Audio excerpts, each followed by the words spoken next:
किसी भी ऑर्गेनाइजेशन में रिक्रूटमेंट एक बहुत अहम प्रोसेस है और रिक्रूटमेंट में एम्प्लॉयर यह कोशिश करता है कि उसके यहाँ right man on the right job appoint हो। और उसी रिक्रूटमेंट प्रोसेस का एक इम्पोर्टेंट हिस्सा है इंटरव्यू। और कुछ लोग इंटरव्यू में 4 चीजें असीज करने की कोशिश करते हैं। सबसे पहले कोशिश करते हैं they want to determine the applicant skill set. जो एप्लीकेंट है, जो अभ्यर्थी है, उसका स्किल सेट क्या है, जो मेरी जॉब रिक्वायरमेंट है उसके साथ उसका स्किल सेट मैच करता है या नहीं करता है। स्किल सेट चाहे सॉफ्ट स्किल्स का हो या टेक्निकल स्किल्स का हो। दूसरा, दे वांट टू अंडरस्टैंड कि मेरी जो पर्सनैलिटी रिक्वायरमेंट है, पर्सनैलिटी ट्रेट्स मुझे इस जॉब रिक्वायरमेंट के लिए चाहिए, वो कैंडिडेट के मैच करते हैं या नहीं करते हैं। तीसरा, जो रिलीवेंस ऑफ एक्सपीरियंस है, जो कैंडिडेट का या अभ्यर्थी का एक्सपीरियंस है, पास्ट एक्सपीरियंस है, वो मेरे जॉब प्रोफाइल से, मेरी जॉब डिजाइन से, मेरे जॉब डिस्क्रिप्शन से मैच करता है या नहीं करता है। और number 4, to understand the potential of the candidate, कि फ्यूचर में ये कैंडिडेट मेरी ऑर्गेनाइजेशन को ग्रो करके और क्या क्या दे सकता है। तो ये 4 चीजें प्रमुखतः है इंटरव्यू प्रोसेस में समझने का प्रयास किया जाता है। इनको जानने के लिए क्या क्या प्रश्न किए जाते हैं, आज हम उस पर चर्चा कर रहे हैं। सबसे पहला प्रश्न पूछा जाता है, जो सभी कैंडिडेट से पूछा जाता है, टेल मी अबाउट योरसेल्फ और टेल अस समथिंग। यदि इंटरव्यू बोर्ड में बहुत सारे लोग हैं तो tell us something about yourself. आप अपने बारे में कुछ बता रहे हैं। वहां कैंडिडेट को ध्यान रखने की आवश्यकता है कि जो उसने अपने रिज्यूमे में लिखा है उसको फोकस करते हुए अपने रिसेंट एक्सपीरियंस को डिस्क्राइब करें कि मैंने अभी रिसेंट पास्ट में क्या क्या अच्छे काम किए हैं। दूसरा, describe your journey of your growth, कि आपने कैरियर कहां से स्टार्ट किया और आप कहां तक पहुंचे। रादर देन आप फैमिली बैकग्राउंड और चीजों के, आपको जो इंटरव्यू में आंसर देना है वो आपकी जर्नी ऑफ ग्रोथ क्या रही है। उसके अतिरिक्त हमें बात करनी है connect your background with the job. आप जो भी अपनी बैकग्राउंड है उसको जॉब के साथ कनेक्ट करिए। आप कितनी जल्दी कनेक्ट कर पा सकते हैं उतनी जल्दी इंटरव्यू बोर्ड का इंटरेस्ट आप में बढ़ जाता है। और नंबर 4 जो सबसे ज्यादा इंपॉर्टेंट है, टॉक अबाउट द फ्यूचर। लोग आज की डेट में इसको ऑप्शनल नहीं मान सकते, पहले ये ऑप्शनल हो सकता था। आज आपका पोटेंशियल जानने के लिए आप अपने फ्यूचर के बारे में बात कीजिए कि मैं और क्या कर सकता हूं, what extra I can give to the organization, what I can support to the business. तो ये जो चीजें हैं ये इंटरव्यू में असेस की जाती हैं। दूसरा क्वेश्चन जो सबसे अधिक पूछा जाता है वो है why do you want this job. आप इस जॉब को ही क्यों चाहते हैं, व्हाट यू वांट। तो इसमें जो आपकी स्किल सेट है, जो आपकी कॉम्पिटेंसी है, उसको असेस करने की कोशिश की जाती है कि जो जॉब रिक्वायरमेंट है उसके साथ आपका जो स्किल सेट है वो मैच करता है या नहीं करता है। और जो आप आंसर देंगे उसके साथ वो समझता जाएगा।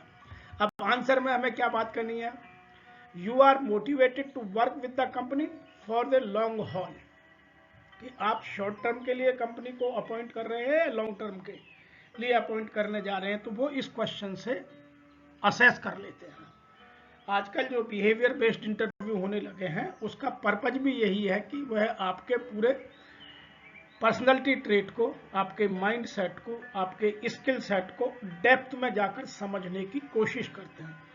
इसीलिए वो सबसे पहले यही जानना चाहते हैं कि आप इस कंपनी के साथ काम करने के लिए कितने मोटिवेटेड हैं और किस तरह का मोटिवेशन आप माइंड में लेकर आज इंटरव्यू देने आए हैं। तो आपको यहाँ यह दोनों चीजें समझना बहुत आवश्यक है कि आप जो आंसर दें उसमें आपका जो मोटिवेशन लेवल है वो झलकना चाहिए। आपका उत्साह का, आपका उमंग का, आपका जोश का, आपका उत्साह का एहसास इंटरव्यू बोर्ड का होना चाहिए। बहुत सारे लोग बहुत बुझे बुझे से, मरे हुए से जाते हैं, वह सब कभी भी आपको इंटरव्यू में सक्सेस नहीं दिला सकता। दूसरा जो आपको विशेष रूप से ध्यान रखना है इसी प्रश्न का उत्तर देते समय, वह है कि आप इंटरव्यू में जाने से पहले अपनी रिसर्च करके जाएं कि वो जो पोजीशन है वो कितनी एक्साइटेड है और मेरी स्किल उसके साथ कौन कौन सी स्किल मैच करती हैं। तो आपके पास पूरा रिसर्च वर्क पहले से होना चाहिए। इंटरव्यू इज एन आर्ट और उसके लिए आपको तभी आप सक्सेस पा सकते हैं जब आपने कुछ पहले से सिस्टमेटिक अप्रोच में जाकर अपनी रिसर्च कर अपने आप को तैयार किया है। तीसरा जो आपको उत्तर देते वक्त ध्यान रखना है, avoid memorising your answers and reciting what is on your resume. अब बार बार उन बातों को मत दोहराइए जो आपके रिज्यूम में लिखी हैं, वो तो उन्होंने पढ़ करके, आपके रिज्यूम को देख करके, आपके स्किल सेट को समझ करके ही अपनी जॉब रिक्वायरमेंट के हिसाब से आपको कॉल किया है। अदरवाइज जब एप्लीकेशन शॉर्ट लिस्टिंग होती है तो जिन लोगों की स्किल सेट या कॉम्पिटेंसी मैच नहीं करती है उनको कॉल ही नहीं किया जाता है। तो आपको यह उत्तर देते वक्त कि आप इस जॉब को क्यों चाहते हैं, इन तीनों चीजों पर फोकस कर आंसर देना है। अब हम बात करते हैं तीसरे प्रश्न की, where do you see yourself in 5 years। आप अपने आप को अगले 5 सालों में कहां देखना चाहते हो, इससे वो क्या समझना चाहते हैं। They want to know your career goals, कि आप अपने जीवन में बनना क्या चाहते हैं, आप अपने जीवन में सोच कर रहे हैं, what you are dreaming right now. दूसरा वो जानना चाहते हैं what is your motivations are, what are your motivations are. आपको मोटिवेट किन किन चीजों से किया जा सकता है। आपकी फाइनेंशियल नीड तो बहुत ज्यादा नहीं है, क्योंकि फाइनेंशियल नीड वाले लोग सक्सेस नहीं होते हैं। तो मोटिवेशंस के लिए आपको जॉब सेटिस्फैक्शन होना बहुत आवश्यक है।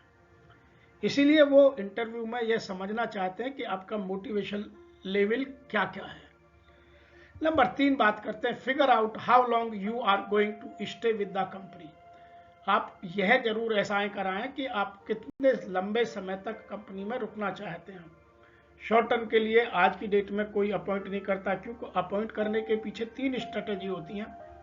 हम जिस रिसोर्स को आज अपॉइंट कर रहे हैं उसको डेवलप करना, उसकी परफॉर्मेंस को अपने लेवल तक लाना और उसके कैरियर को संभालना। नंबर 4 हम बात करेंगे, आंसर देते वक्त हमें किन किन चीजों को ध्यान रखना। Tie your goal to the job. आपका जो लक्ष्य है वो आपके जॉब के इर्द गिर्द घूमना चाहिए कि अगले 5 साल में आप करना चाहते हैं। ऐसा नहीं है कि आपका जॉब कुछ है और आपका लक्ष्य कुछ है, दोनों मिसमैच हो गए तो इंटरव्यू में आप सेलेक्ट नहीं होंगे। बहुत सारे लोगों को बहुत सारा वर्सेटाइल एक्सपीरियंस और एजुकेशन लेवल होता है, वो लोग ये सोचते हैं कि मेरा तो सिलेक्शन हो जाएगा, लेकिन नहीं होता है, क्योंकि आज की डेट में specific skill set specific job के लिए चाहिए। तो आप इस प्रश्न का उत्तर देते वक्त हमेशा अपने गोल के इर्द गिर्द, अपने लक्ष्य के इर्द गिर्द ही रहें, उसको हमेशा सेंटर में रखकर बात करें। Number 2, discuss the evaluation of your interest and skills.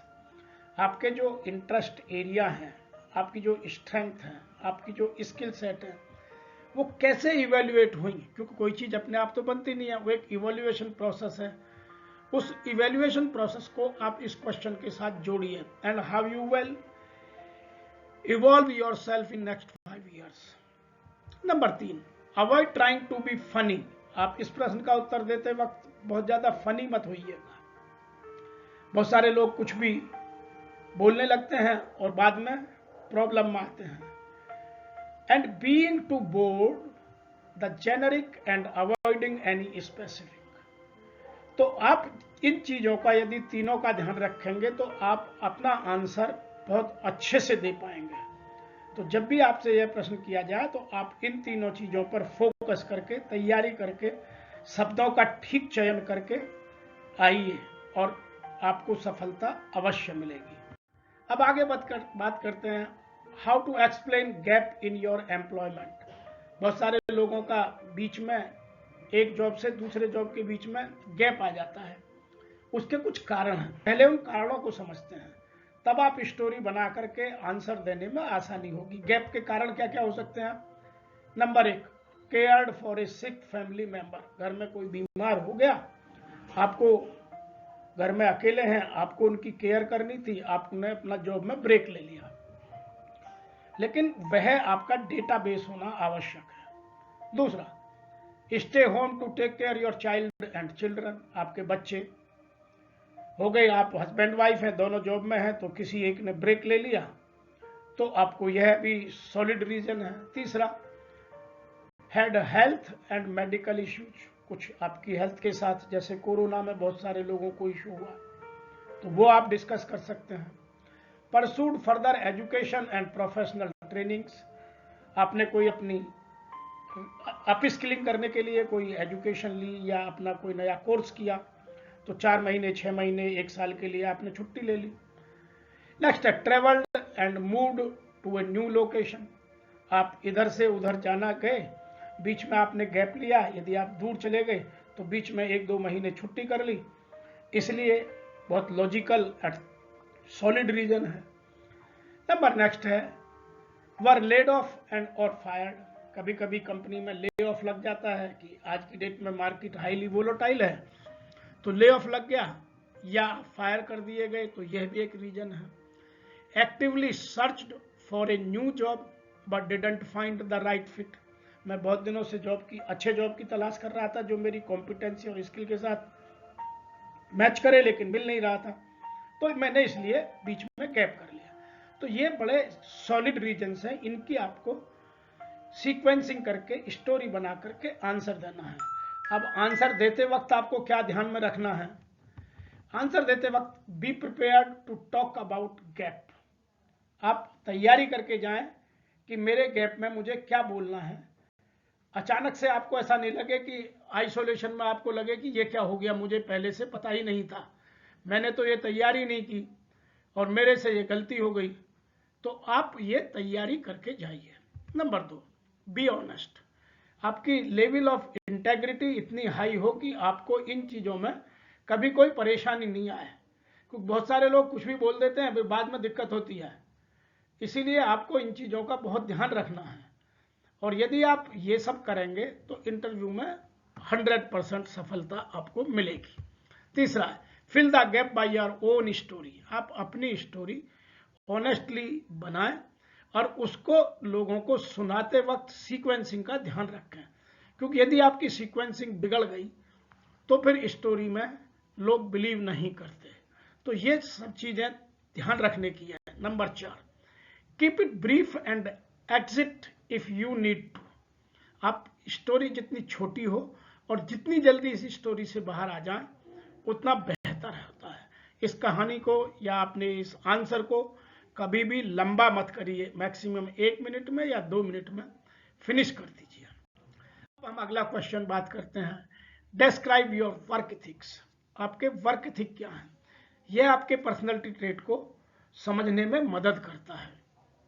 आपके वर्क एथिक्स के लिए हमें कुछ चीजें समझनी होंगी कि वर्क एथिक्स क्या क्या होते हैं।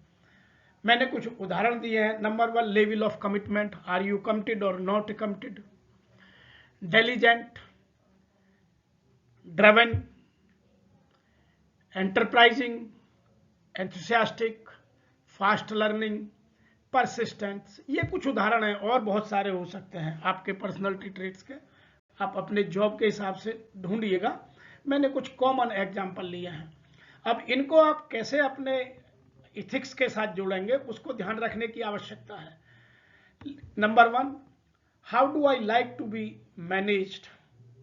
मैं अपने आप को मैनेज करने में कैसा महसूस करता हूं। दूसरा, what are the greatest accomplishment. मेरे इन इथिक्स के बेस पर मेरे ग्रेटेस्ट अचीवमेंट क्या रहे हैं, इनकी वजह से मैंने क्या पाया। यदि मेरे अंदर ये ट्रेट्स नहीं होते, ये इथिक्स नहीं होते, तो शायद मेरे को ये अचीवमेंट नहीं मिलते। वो आपको अपनी स्टोरी में ध्यान रखना है। Number 3, what type of work environment do I thrive in.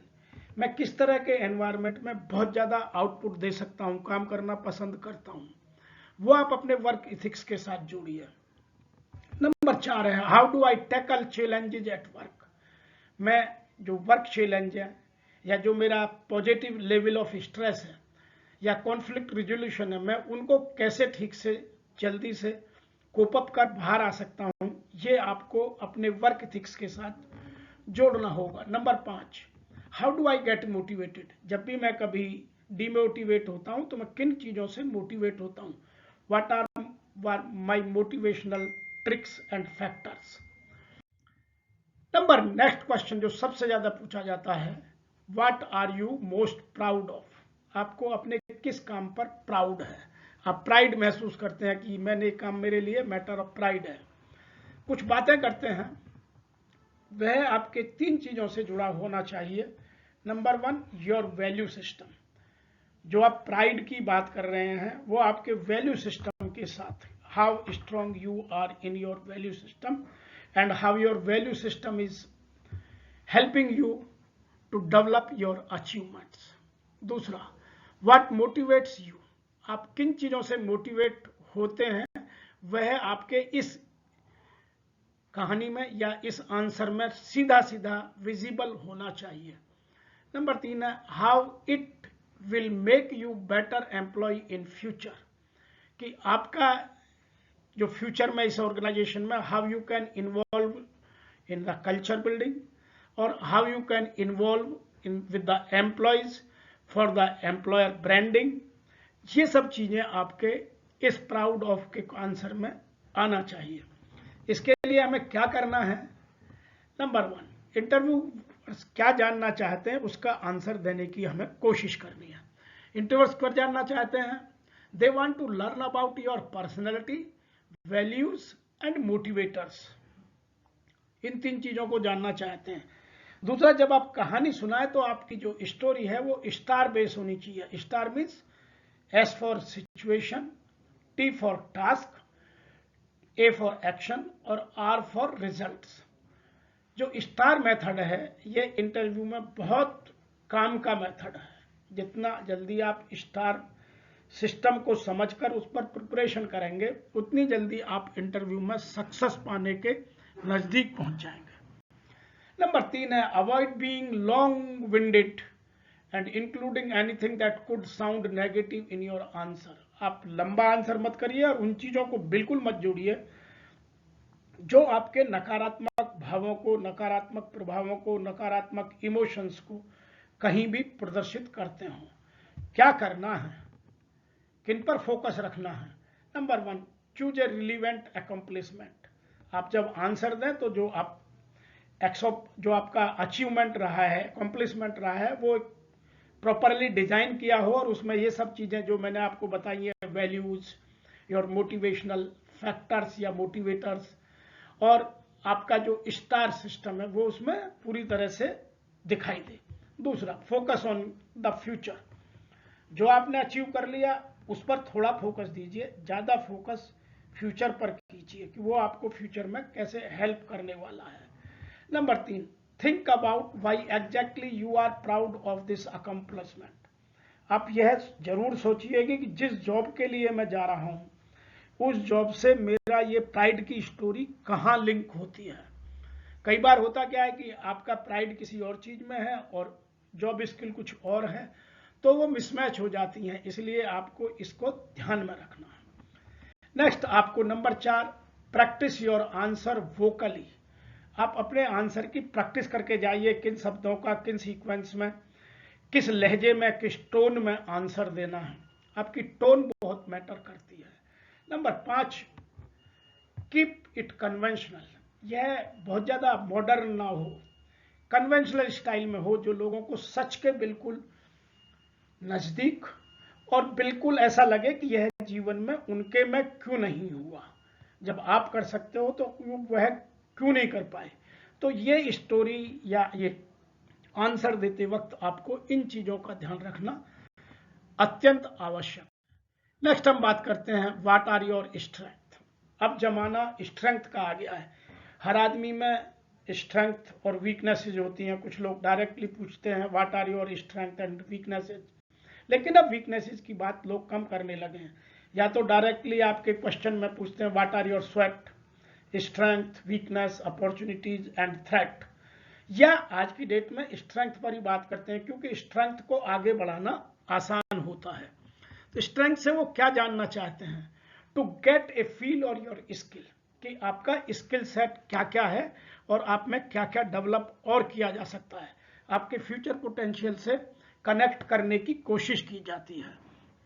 दूसरा, आप अपने बारे में कितना सेल्फ अवेयर हैं, आप अपने आप को कितना ठीक से जानते हैं, क्योंकि हम इंटरव्यू में जो मुंह से बोलते हैं, what we are speaking from our mouth, उसके साथ साथ बॉडी भी बोलती है, बॉडी को लोग जज करते हैं। तो कहीं बॉडी और शब्दों में अंतर नहीं होना चाहिए, बॉडी लैंग्वेज और वोकल लैंग्वेज दोनों मैच करनी चाहिए, मिसमैच नहीं होनी चाहिए। तीसरा, फिट विद द कंपनी, जो आपकी स्ट्रेंथ है वो कंपनी की स्ट्रेंथ है या नहीं है, कंपनी कुछ और चाहती है, आपकी स्ट्रेंथ कुछ और है, तो फिर वह मिसमैच होता है और सिलेक्शन के चांसेस कम हो जाते हैं। हमें करना क्या है, पहले से हम एक लिस्ट बना लें अपनी स्ट्रेंथ की। स्ट्रेंथ क्या क्या हो सकती हैं, जैसे आपकी कम्युनिकेशन स्किल बहुत बढ़िया हो सकती है, आपकी लीडरशिप स्किल बहुत बढ़िया हो सकती है, आप मल्टीटास्किंग के मास्टर हो सकते हैं, प्रॉब्लम सॉल्विंग के मास्टर हो सकते हैं, अटेंशन टू डिटेल, आप मैक्रो और माइक्रो डिटेलिंग करने के मास्टर हो सकते हैं, और टाइम मैनेजमेंट आपका बहुत गजब हो सकता है। तो इन चीज़ों को आप अपनी स्ट्रेंथ में डालिए, और बहुत सारी चीज़ें हैं जिनको आप स्ट्रेंथ में डाल सकते हैं, लेकिन कॉमनली ये चीज़ें आज की डेट में HR डिपार्टमेंट बहुत लाइक करता है। नंबर 3 हम बात करेंगे, determine what you are successful at, आप किन चीज़ों में अब तक सफल हुए हैं, वह कहानी जरूर सुनाइए अपनी स्ट्रेंथ से जोड़ करके, मेरी ये स्ट्रेंथ है, इसने मेरे को ये अचीवमेंट दिलाने में मदद की है। Number 4, know how others describe your strength, आप 2 एग्जाम्पल ऐसा भी दीजिए कि मेरे मित्र ऐसा बोलते हैं, मेरा एम्प्लॉयर ऐसा बोलता है, मेरे कुलीग ऐसा बोलते हैं, मेरा बॉस ऐसे बोलता है, मेरे पीयर्स ऐसे बोलते हैं, या मेरे रिलेटिव्स, मेरे फ्रेंड, उन सब का कुछ एग्जाम्पल अपनी स्ट्रेंथ के साथ जोड़िए। Number 5, narrow down your list to 3 और 5 स्किल्स, मिनिमम 3 मैक्सिमम 5 तक रहिए, क्योंकि बहुत ज़्यादा डिस्क्राइब करने का समय इंटरव्यू में होता नहीं है। तो जो टॉप मोस्ट है उन्हीं को आप अपनी लिस्ट में डालिए, 3 से 5 तक बनाइए। आपके जॉब रिक्वायरमेंट के साथ कौन सी मैच करती है, यह आपको जॉब प्रोफाइल के साथ या जॉब डिजाइनिंग में आप हेल्प लेकर के ऑर्गेनाइजेशन में अपने आप को तैयार कर सकते हैं। इसलिए जॉब प्रोफाइल को कई बार पढ़ना, जॉब डिस्क्रिप्शन को समझना बहुत आवश्यक होता है। नंबर 6 है, think of example of when you have used each strength in the past, एक एक एग्जाम्पल आप अपने पास तैयार रखिए, वो आपकी 3 स्ट्रेंथ हो या 5 हो, हर एक का एक एक एग्जाम्पल लेकर के उन पर बात कीजिए। तो यह आपकी स्ट्रेंथ को, इंटरव्यू बोर्ड को समझने में आसानी दिलाएगा। तो ये कुछ ऐसे प्रश्न हैं जिनके आंसर करते वक्त आपको एक चीज और ध्यान रखनी है, वह है use your strength to connect with your core value of the organisation. जो आपकी स्ट्रेंथ है वो ऑर्गेनाइजेशन के वैल्यू सिस्टम के साथ मैच होना चाहिए। बहुत बार यही गलती होती है कि आपकी स्ट्रेंथ ऑर्गेनाइजेशन की कोर वैल्यू के साथ मैच नहीं करती है, और आप सब कुछ अच्छा जानने, समझने, आंसर करने के बाद भी सेलेक्ट नहीं होते हैं। तो ये कुछ ऐसी चीजें हैं जिनको आपको इंटरव्यू में तैयार करके